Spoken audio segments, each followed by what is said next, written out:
The following information is given for 3 companies that are identical except for their capital structure. तो ये 3 companies की information दे रखी है जो ऑलमोस्ट एक दूसरे से सेम ही है, बस इनका जो कैपिटल स्ट्रक्चर है ना वो थोड़ा सा डिफरेंट है। तो देखो टोटल कैपिटल, तो टोटल इन्वेस्टेड कैपिटल ऑरेंज सबका 1 लाख रुपये ही है, बट इनका जो कंपोनेंट है ना डेट और इक्विटी का वो अलग अलग है। तो टोटल कैपिटल इन्वेस्टमेंट मतलब क्या हुआ, डेट प्लस इक्विटी दोनों को मिला करके है सब में, ठीक है। और डेट एसेट रेशियो मतलब ये होता है debt by debt plus equity. तो एक तरीके से हम क्या करेंगे, टोटल जो कैपिटल है उसके अंदर डेट का कितना परसेंटेज है वही तो है ना, यानी हम परसेंटेज ऑफ डेट एक तरीके से बता रहे हैं। तो ये इधर कितना परसेंटेज ऑफ डेट, 80%, ऑरेंज में, ग्रेप में 50% और एप्पल में 120% है। सॉरी 120 नहीं है, 20 है ये, ठीक है। वो स्लैश को मैंने 120 पढ़ दिया, तो 20% एप्पल में है। ये डेट है, यानी 1 लाख का 80% डेट है ऑरेंज में, 1 लाख का 50% डेट है ग्रेप में और 1 लाख का 20% डेट है एप्पल में। अब इन सबके शेयर्स कितने हैं, इसका 6100, इसका 8300, इसका 10,000।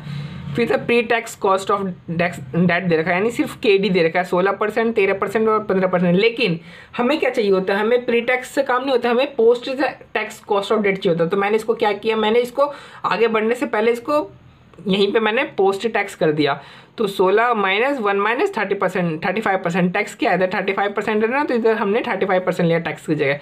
तो हमारा आ गया post cost of debt post tax आ गया हमारा इधर। फिर कॉस्ट ऑफ इक्विटी हमें दे रखा है सब में, नेट इनकम यानी प्रॉफिट आफ्टर टैक्स सब हमें दे रखा है, टैक्स के बाद का इनकम भी दे रखा है। अब हमसे क्या पूछ रहा है, सबसे पहले हमसे पूछ रहा है weighted average cost of capital निकालने के लिए हर कंपनी का, यानी तीनों कंपनी का हमें WACC निकालना है। तो देखो जो WACC होता है उसका फॉर्मूला ये होता है ना। तो cost of debt 1 minus tax हमने निकाल रखा है सबका, यहाँ पे डाल दिया। वेट ऑफ डेट ऊपर दिया ही हुआ था, प्लस कॉस्ट ऑफ इक्विटी भी दे रखी है।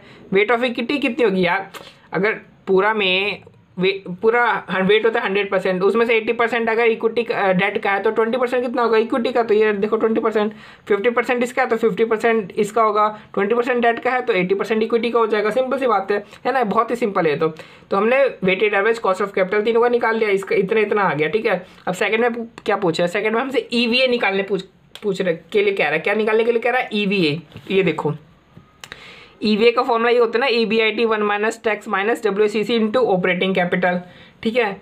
तो सबसे पहले हम इधर वाले पोर्शन को देख लेते हैं। तो क्या हमारे पास WACC है, हाँ अभी भी तो निकाला ना, weighted average cost of capital निकाला है तीनों का, ठीक है। ऑपरेटिंग कैपिटल क्या है, देखो किसी भी तरीके की कोई कैपिटल में एडजस्टमेंट हमें नहीं दे रखे, तो हम ये एज्यूम करेंगे कि जो टोटल इन्वेस्टेड कैपिटल है वही हमारा ऑपरेटिंग कैपिटल है। और तीनों में टोटल इन्वेस्टेड कैपिटल कितना, 1 लाख रुपये ही तो है ना।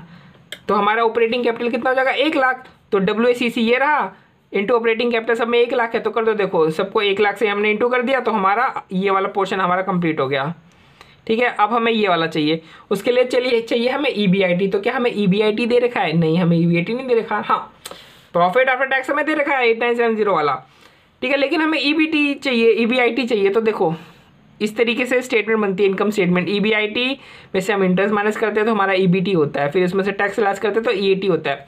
तो टैक्स की रेट क्या है, टैक्स की रेट 35% है। तो अगर टैक्स की रेट 35% है तो यहाँ पे जो फिगर आएगी, जो अर्निंग आफ्टर टैक्स वाली जो फिगर आएगी वो कितनी होगी, वो 65% ही तो होगी ना।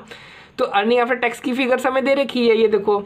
तो अर्निंग आफ्टर टैक्स अगर ये फिगर क्या है, ये सारी फिगर 65% हुई, तो अगर ये फिगर 65% है तो 100% यानी अर्निंग बिफोर टैक्स कितना होगा, तो ये हमने निकाल लिया सबको डिवाइड करके, है ना। इसको हमने 65 से डिवाइड कर दिया 65% से, तो हमारा अर्निंग आफ्टर टैक्स यानी आ गया, ये अर्निंग आफ्टर टैक्स 100% आ गया। अब इसमें क्या करेंगे, अब रिवर्स जाएंगे तभी तो EBIT आएगा ना। तो हमने EBIT तक पहुँच गए, तो हम इसमें इंटरेस्ट प्लस कर देंगे तो हमारा EBIT आ जाएगा। तो इंटरेस्ट ये रहा, इंटरेस्ट अब निकाला कैसे, देखो हमें पता है वेट ऑफ डेट, हमें पता है सब में। तो टोटल कैपिटल 1 लाख रुपए का, तो वेट ऑफ डेट अगर इसमें 80% हो तो कैपिटल कितना होगा, तो 1 लाख का 80% यानी 80,000, यानी 80,000 डेट है, ठीक है। और डेट का जो कूपन रेट है वो क्या है, 16% का है। इसमें cost of debt post tax नहीं लेंगे, pre tax cost of debt यानी कूपन रेट हो जाता है। ये क्या हुआ, यानी इसका मतलब कूपन रेट ही तो हुआ ना, कूपन रेट। तो कूपन रेट कितना 16% और डेट कितना है 80,000 का। तो 80,000 का 16% करोगे तो 12,800 आ जाएगा। इसी तरीके से इन सब का करना है अपने को, ठीक है। जो प्रोपोर्शन दे रखा है उससे हम उसको टोटल कैपिटल इन्वेस्टेड से इंटू करेंगे तो हमारा डेट निकल आएगा, डेट को कूपन रेट से इंटू कर दोगे तो आपका इंटरेस्ट आ जाएगा। अब इंटरेस्ट को क्या करना है अपने को प्लस करना, तो वो EBIT आएगा। तो ये हमारा EBT है, इसमें हमने इंटरेस्ट इनकम को हमने प्लस कर दिया तो हमारा क्या आ गया, EBIT आ गया। अब EBIT आ गया, अब EBIT आ गया, देखो EBIT।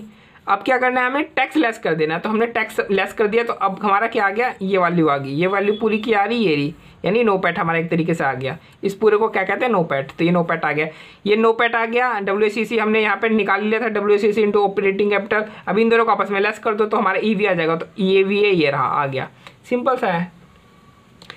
Based on the EVA which company would be considered for best investment, give reason. तो EVA के बेस पे कौन सी कंपनी को बेस्ट इन्वेस्टमेंट के लिए चुना जाएगा, मतलब इन्वेस्टमेंट के लिए कौन सी कंपनी बेस्ट होगी, तो जिसका EVA सबसे ज़्यादा होगा। EVA क्या बताता है, EVA ये बताता है ना कि जो रिक्वायर्ड रेट ऑफ रिटर्न है उससे आपने कितना ज़्यादा आप मतलब उसको कमा करके दे रहे हो। तो देखो इसका नेगेटिव है, यानी जो रिक्वायर्ड रिटर्न है उससे भी कम कमा करके दे रहा है। पॉजिटिव में सिर्फ ये दोनों, ये दोनों में भी इसका ज़्यादा है, यानी जो ऑरेंज कंपनी है वो इन्वेस्टमेंट के लिए बेस्ट है। देखो यहाँ पे लिखा ना, ऑरेंज जो है वो बेस्ट है। फिर हमसे क्या पूछ रहा है, फिर हमसे पूछ रहा है कि if the industry PE ratio is 11 times, यानी जो अगर PE रेशियो है इंडस्ट्री का वो 11 टाइम्स है तो अपने को क्या मार्केट प्राइस बतानी है, शेयर की क्या बतानी है, मार्केट प्राइस हर कंपनी की। ये देखो PE का फॉर्मूला क्या होता है, PE का फॉर्मूला होता है MPS/EPS। और अगर आपने को मार्केट प्राइस हर कंपनी का बताना है, मार्केट शेयर का मार्केट प्राइस, तो मार्केट प्राइस इस तरीके से फॉर्मूले को एडजस्ट करेंगे तो MPS का फॉर्मूला क्या बन जाएगा, MPS का फॉर्मूला PE इंटू EPS बन जाएगा। PE इंटू EPS कर दो तो आपका MPS आ जाएगा। तो PE रेशियो तो हमें पता है लेकिन EPS नहीं पता है। EPS तो सिंपल सा है यार, total earning divide by total number of shares कर दोगे तो EPS तो आ जाएगा। तो टोटल अर्निंग क्या है, यानी नेट प्रॉफिट आफ्टर टैक्स या फिर नेट इनकम कितनी, ये रही net income. Shares number of shares हमें दे ही रखा है, डिवाइड कर दो तो अपने को EPS आ जाएगा। EPS आ गया, अब EPS को PE से इंटू कर दो। PE कितना, 11 का P है ना, तो आप इंटू कर दो तो आपका MPS यहाँ पे निकल जाएगा। तो ये रहा MPS, इन्होंने इंटू कर दिया, EPS को 11 से इंटू कर दिया तो अपने MPS निकल गया। अब आपसे मार्केट कैपिटलाइजेशन पूछा है, 5वें पॉइंट में आपसे मार्केट कैपिटलाइजेशन पूछा है। तो देखो PE रेशियो क्या था, अच्छा छोड़ो PE रेशियो की बात छोड़ो, MPS निकल के आ गया ना। अब एक शेयर की मार्केट प्राइस आपको पता चल गई तो और उनको टोटल नंबर ऑफ शेयर से इंटू कर दोगे तो मार्केट कैपिटलाइजेशन तो निकल के आ जाएगी। तो ये क्या है, ये देखो मार्केट प्राइस जो यहाँ पे थी वहीं पे तो ये रही ना, इसको नंबर ऑफ शेयर से इंटू कर दो, ये रहे नंबर ऑफ शेयर्स आपके, तो आपका मार्केट कैप आराम से निकल गया। कुछ करना ही नहीं इसमें अपने को।